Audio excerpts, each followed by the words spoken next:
Don Kroah Show on WAVA. Following a recent appearance on Fox News' Fox and Friends, my guest this hour described America's largest Muslim civil liberties and advocacy organization as having a mission that certainly is contrary to what it claims.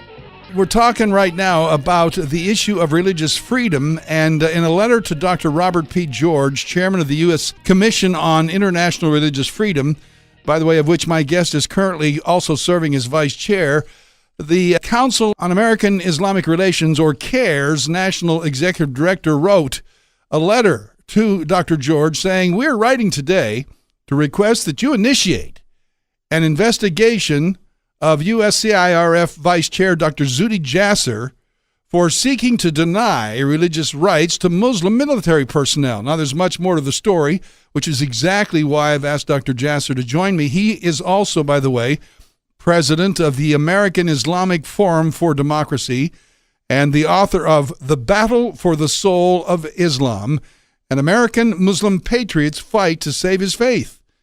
And he calls the CAIR attack on him, quote, a stunning display of Islamist intimidation tactics, and joins us to talk about it further. Dr. Jasser, it's always an honor to have you with me. How are you?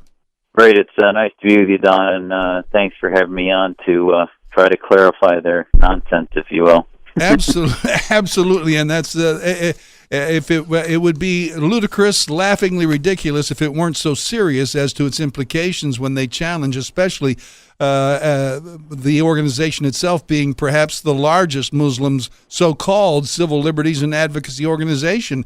But for those who haven't heard or seen anything about your recent visit on Fox and Friends, what were you there to discuss, and what might you have said that CAIR is so disturbed about?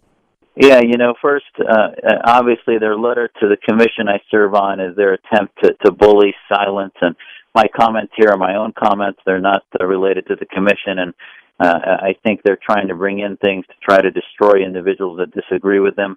I was asked to come on to discuss a recent directive that the Attorney General and, the DOD had brought down, basically saying that they were, quote-unquote, relaxing the permissions for certain religious accommodations of dress for military members based upon their faith.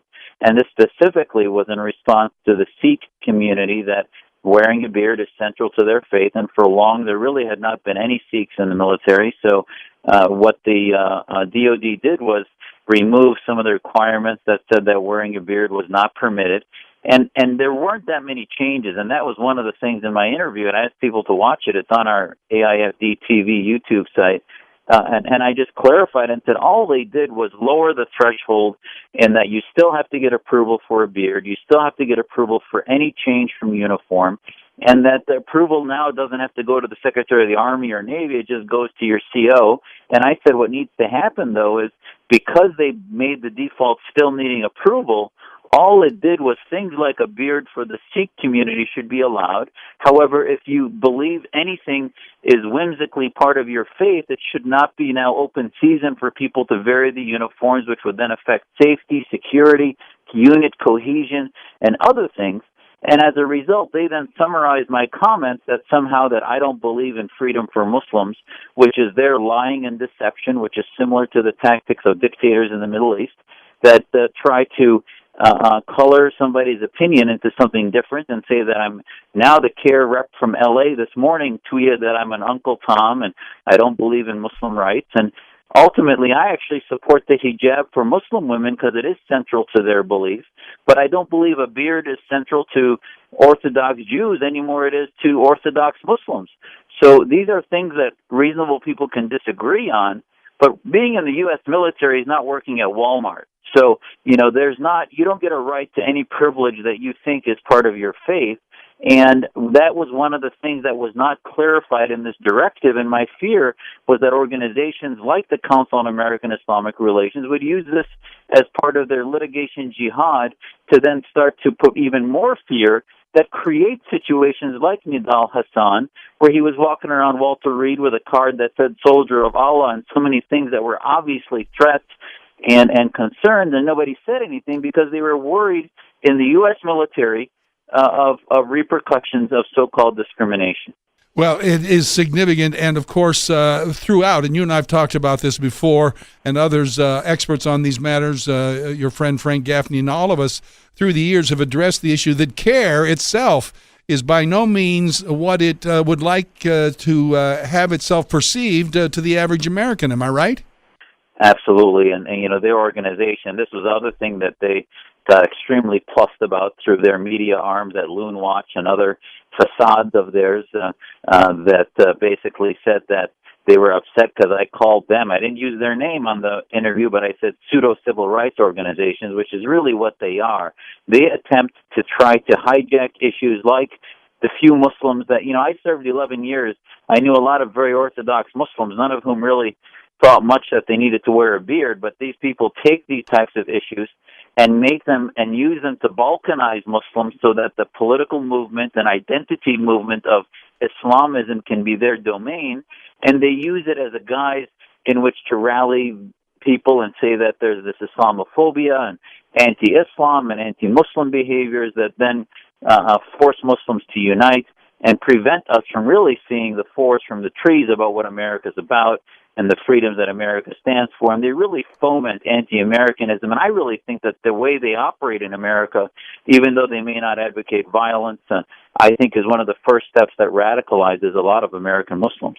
We are talking with Dr. Zuhdi Jasser, an expert in these matters. He's a former lieutenant commander in the United States Navy, familiar both with the culture of the military and its guidelines, and as well the tenets of his own faith as a devout Muslim, and we've talked many times about this. He's one of those true patriotic Americans who loves his country, and I dare say, Dr. Jasser, without putting words in your mouth, I suspect you speak for more Muslims in America than we may realize, and that the radicalization of Islam, in fact, has been the work of a very dangerous few. And, this is, I think, what's so important about, why would we take this type of behavior and put a response to it is, America needs to know what happens to Muslims that speak out. Mm-hmm. I pray 5 times a day. I've fasted. I was very involved in Muslim activities at Bethesda Naval Hospital, at the Norfolk Naval Base, and elsewhere. But, these people don't care about the truth. They want to paint anyone that speaks out against their motives and their agenda as being anti-Muslim and anti-Islam. And then you wonder where the moderate voices are. And I can't tell you the number of responses we've gotten on our website from people in Chicago and L.A. and elsewhere where they're fed up with CAIR representing them that send us emails and say, thank you, Dr. Jasser, I'm a Muslim, I've served, or my kids are serving in the military, and we don't want people to think that we're not moderate and we don't want to accept uniform regulations and in any way that doesn't make us devout Muslims. So, these are things that are, if we don't talk about them, they're going to continue to hijack our community, which is exactly what CAIR's agenda is. And it has been made a point by other experts on this show, Dr. Jasser, and you, I think, have mentioned something similar. There are roots between, there are connections, I guess is the word. There are certainly serious connections between the presence of CAIR on our soil and the Muslim Brotherhood. Is that true or not? Yeah, CAIR really, if you look, Pipeline News has a good piece from a few days ago responding to this that talks about their connections of CAIR to Hamas. Nihad Awad is their executive director that is quoted as saying that he defends Hamas. Hamas is the Palestinian offshoot of the Muslim Brotherhood in the Middle East, and they have never denied those sympathies. This is not to say that they are Hamas directly, but they certainly are sympathetic to the Hamas Brotherhood Palestinian movement. And the proof is in the pudding. Look at their ideas. They have never condemned the ideas of the Islamic State, of the Muslim Brotherhood. They have a number. Their LA representative has a insignia on his Twitter feed that is a defense of the Muslim Brotherhood in Egypt. And, this is a significant sympathy. They may not be card-carrying members because the Brotherhood's not a party in America, but ultimately the ideology is the same. It's no different in the Cold War. The difference between America's Communist Party, which was not Soviet, but yet had sympathies with the global Soviet, with the global communist movement of which the Soviet Union was a part of. And this is really where they fit in the Islamist panoply. And explain why this is serious, that they've gone after you specifically in this case through Dr. Robert George, because you share responsibilities for a very respected commission, the U.S. Commission on International Religious Freedom, and they have used this as a point of attack against you, haven't they? Oh, yeah. I mean, they came after me when I was appointed initially and got 70 mosques to sign, which may seem significant, but there's over 3,000 mosques in America, and a number of organizations would not sign. But when I was appointed by Senator McConnell to that commission in March 2012 rather, they wanted me removed. And it's very interesting, I think, for your listeners that here is an organization that claims to be a domestic civil rights organization, and here's a commission I was appointed to that deals really with only foreign issues. So the connection of CAIR to the Organization of the Islamic Cooperation, if you look at the OIC's website, which is a mafia, if you will, of all of the dictators of Muslim countries around the world and monarchs, it reproduces a number of CAIR press releases, and I think they were very upset that I was appointed there, and now they have seen that this was an opportunity which really upset them. They felt that the DOD gave them a right now to basically exploit Muslims to try to get their rights in the military. And I wrote a piece in the Wall Street Journal in 2011 in which said that our military was ground zero in the war of ideas, because if you look from Nidal Hassan to Nasser Abdo to others, there is a significant crunch, if you will, between those Muslims that are patriotic, that are serving and protecting our country, to those that are pushed away by the Islamist movement that tells them you can't fight wars against Muslims and all this other nonsense, which America is in these countries to liberate them from their dictators. So CAIR really is exploiting my role in a commission that's been proven, if you look at the op-eds and so many things I've done in my 2 years so far, it's been in defense of Muslims from Burma to Egypt to Syria to elsewhere. So for them to perpetrate the lie that I'm anti-Muslim because I disagree with whether Muslims should wear a beard, but yet defended the rights of hijabs and prayer and fasting in the military is just beyond deception. It rivals what propagandists like Assad and the Brotherhood and other radicals in the Middle East do. And final note, you say CAIR's strategy appears to have many malignant aims, among these the demonization of any Muslim who disagrees with them in order to alienate that individual from the broader Muslim community. So there is an intentional, as you put it, effort to balkanize the Muslim religion in this country and perhaps around the world. Exactly. That's the message. They know exactly what they're doing. You go to their website, it's gone beyond them saying that their first play at it when the interview first came out on Fox last week was Jasser thinks beards are okay for Sikhs but not for Muslims, which is deceptively oversimplified. Now on their website it says Jasser does not believe, Jasser rejects rights for Muslims, which this is the way lies occur on dictators, is that they take one and smear it and spread it because they want other Muslims to realize if you disagree with CAIR, we are going to basically commit what's called takfir, which is saying that you're not a Muslim and that your ideas are an anathema to the Muslim community.